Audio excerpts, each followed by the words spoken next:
So for example, if you're doing Google Shopping ads, why not use that information to do your Amazon ads? Or if you're doing paid social, why don't you link your paid social and your paid search together by doing things like honeypots, where you get people, the right audience to your site, and then you remarket to them in shopping or text. And it's that integrated approach which I think is really interesting.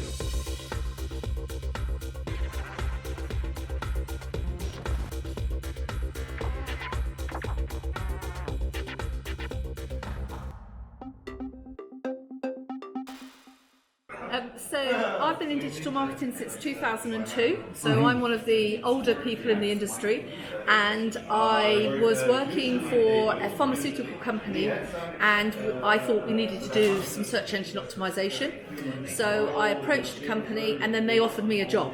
So that was how I got in, and my area of expertise was always search and particularly Google ads, and that was my main area. I think running an agency, one of the hardest things is getting really good staff.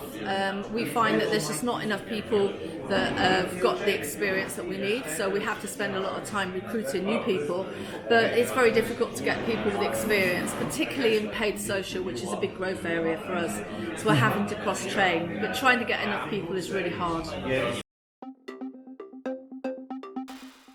We've been working with, the case study I'm going to present today is for an energy company, and they had very high cost per clicks, over £20, and the industry was so competitive that the costs were going up very high.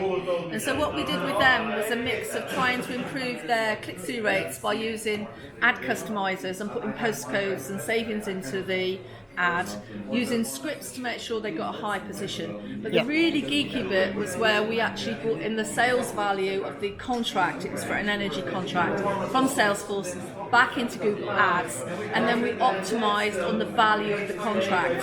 So that meant that we were focusing our budgets on the leads that generated the biggest sales, and that gave us sort of like a 20% uplift in a very competitive market. So that was a really good success story. I think one of the problems is that a lot of agencies and a lot of in-house people work in silos. So they often have an SEO team, a social team, a paid team, and they don't work together. Email, exactly, and they never really work together. And so I think what's happening is that they're all doing their techniques and their tactics individually, rather than doing things like remarketing or learning from each other. So for example, if you're doing Google Shopping ads, why not use that information to do your Amazon ads? Or if you're doing paid social, why don't you link your paid social and your paid search together by doing things like honeypots, where you get people, the right audience to your site, and then you remarket to them in shopping or text. And it's that integrated approach which I think is really interesting. The tactics that I'm really interested in is things that are relatively new. So in the UK, we have programmatic TV, which is really exciting, where you can do advertising to the individual household, and you can put a TV ads for sort of £3,000 upwards. So this is going to be really, really competitive. I'm loving conversion ads in Facebook, and then using them in conjunction with Google Ads. I think that works really, really well. And then I think there's going to be a massive growth in Amazon ads as well. So it's sort of looking at alternative channels rather than always doing, for example, Google Shopping, which is so competitive and the prices are really expensive on cost per click. Don't forget email. Email is very powerful. If you can use that. If you're B2B, try different channels. So try something like Quora. That's really interesting. But don't forget things like Facebook and Instagram for B2B. They work really well as well. Well, we've developed something called the A10 framework, which is a marketing framework where actual attention or retention is a big part of that. And I think that's really important, particularly if you're in a business like utilities or phone contracts, where you can lose customers every year. And so things like being able to create custom lists and remarketing to those before their contract's about to end is a really good strategy. And I'm actually going to sort of mention that in my talk today. way. But from an agency perspective, it's all about long-term relationships and having that customer relationship. From an e-commerce perspective, it's things like just getting your name to them again, creating custom audiences, remarketing, email marketing, just reminding them that you're the right person to be working with, and they should, build your brand, basically, going back to traditional marketing of building your brand. Well, I'm still a paid girl at heart. I still love the performance marketing. I'm loving the thing that I think I'm actually most excited about this year is going to be the chatbot side of things.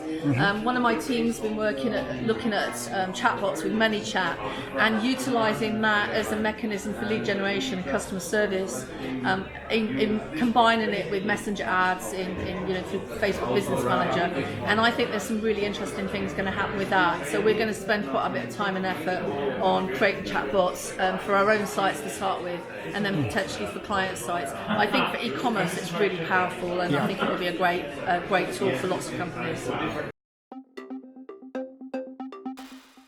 Good question. I mean, my experience from machine learning within Google Ads is that it can be very variable. We'll do tests on certain types of machine learning that might be, CPA bidding or something like that, or even things like quality score. And sometimes it can be amazing, and then other times it can be really bad. So I think the problem with the platforms is that they're sort of imposing a lot of it onto clients when they may not be ready yet.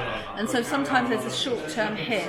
In the long term, I think you've got to see it as your friend. If you can automate and you can spend more time doing strategy and actually doing more multi-channel work, then the clients and the people that are using it are going to benefit. So I don't think we can fight it. I think we've just got to embrace it and find better ways of understanding it and experiment with it, really.